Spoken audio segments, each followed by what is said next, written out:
Welcome to world news 24। Bangladesh ভালো মতো ম্যাচে আছে। গতকাল দিন শেষেও 3 শতাধিক রানে এগিয়ে মুশফিকুর রহিমের দল, কিন্তু দিনের বিচারে বাংলাদেশ দৃষ্টির একটা মেরে দিন কাটালো ওয়াশিংটনে। সাকিব আল হাসানের ডাবল সেঞ্চুরি ও মুশফিকুর রহিমের 1.5 শতাধিক রানে বর করে আগের দিনও 7 উইকেটে 542 রান তুলেছিল বাংলাদেশ। গতকাল 8 উইকেটে 595 রানে ইংল্যান্ড ঘোষণা দেয় তারা। এরপর টম লেথামের সেঞ্চুরি ও কেন উইলিয়ামসনের দ্রুতগতির 50-তে 3 উইকেটে 292 রান তুলে দিন শেষ করে নিউজিল্যান্ড। কামরুল ইসলাম রাব্বি নিয়েছিলেন 2 উইকেট।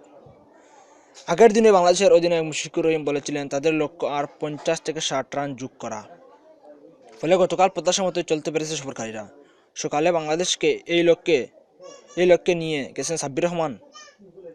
তাকে দারুণ সঙ্গ দিয়েছেন 2 বোলার তাসকিন আহমেদ ও কামরুল ইসলাম রাব্বি। দয়া করে সবাই আমার চ্যানেলটি সাবস্ক্রাইব করবেন ও ভিডিওতে লাইক কমেন্ট করবেন। ধন্যবাদ সবাইকে।